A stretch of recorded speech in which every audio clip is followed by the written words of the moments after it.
Welcome back to Living Local. We're out here at Maquoketa Art Experience.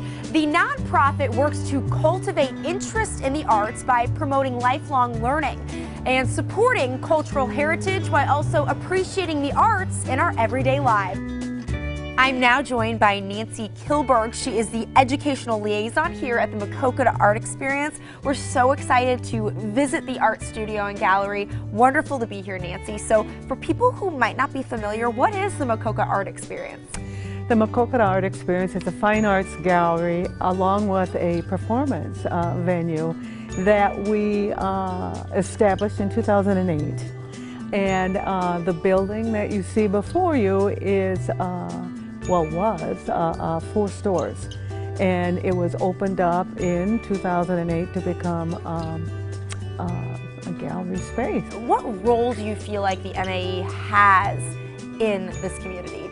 Part of our philosophy is to create a love for the arts in the area and making it accessible to people of all economic statuses and skill levels. Today we are spotlighting the Fall Art Show. Nancy, what can you tell us about this? Well, we're excited to have 2 different artists here, where you have Mr. Dickinson here, who is from Jackson County. He does kind of an Andy Warhol type of artwork. It's fabulous. The other artist does cold fusion with wax. His work, some of it's abstract, some of it is not. It's lovely, vibrant colors. It's enjoyable to just sit back and look at both these exhibits and go, wow, you know. Right. Well, Nancy, thank you so much for your time. We appreciate it. You're welcome. And now we're going to get a chance to meet 2 of those exhibiting artists. Now I'm joined by one of the exhibitors for the Fall Art Show, local artist Greg Dickinson, and we are by one of his exhibits. It's called News in Nabisco, which we'll get to in one second. But first, Greg, tell us a little bit about how you discovered your love for art. Oh, it was when I was a real little kid, Brittany. I remember I took a crayon in my hand and I drew pictures on the wall in my home, and being inspired by the rooster that's on the box of Kellogg's Corn Flakes, and well, that started my art career in my grade school days, and also in my grade school days when I was around in the 4th grade, I created my own cartoon characters, and well, it went over into my high school days too. I did a lot of posters for a lot of clubs and activities. And wow, wonderful that you have pursued art through so many different phases of your life. Tell us a little bit about what attracts you to the Andy Warhol style of art that you create. Well, Warhol was famous with using everyday images of, you know, plain objects and images of celebrities.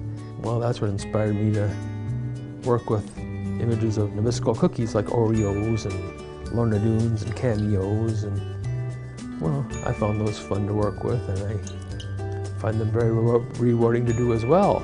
Yeah, the exhibit is titled News and Nabisco, so we're by some of these Nabisco treats that you have created through your artwork, and you've also done many of local news broadcasters. So I see Alexandria, who is our morning show anchor, Roderick Terry, who's also on our morning show, Ash Simpson, who is our morning meteorologist and my co-host on Living Local, and one of me as well. I see Jim Needleman. What was it like for you to recreate these images? It was a lot of fun, Brittany.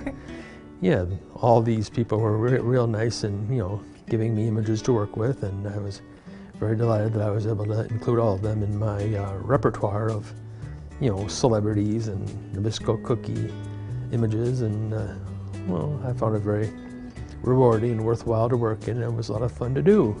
Well, you did a fantastic job, Greg. Thanks so much for your time. Well, thank you, Brittany. Now I'm joined by artist Larry Davis, and he is the creator of this exhibit. It's called Visions in Oil and Cold Wax. Larry, tell us a little bit about your history as an artist. Well, I'm almost coming full circle here today because I'm a native of Clinton, Iowa, where Greg is also from.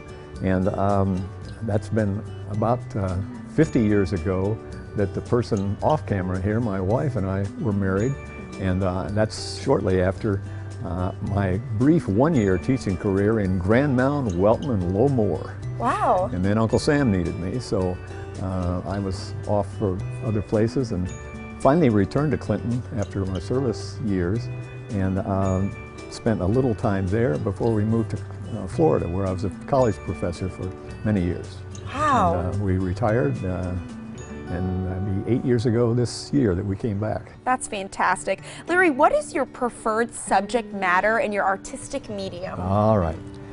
I'm a painter in oil and cold wax. Most landscapes are thinking of a horizon line and looking at deep space into the distance. I try to do that at the upper part of my paintings, and then from there down to your feet is an imaginary view down into the core of the earth. So a critic in Florida where we live labeled my things earthscapes. Huh. And so I've been doing earthscapes now for 30 years, I guess. They're beautiful. What is it about earthscapes that inspire you?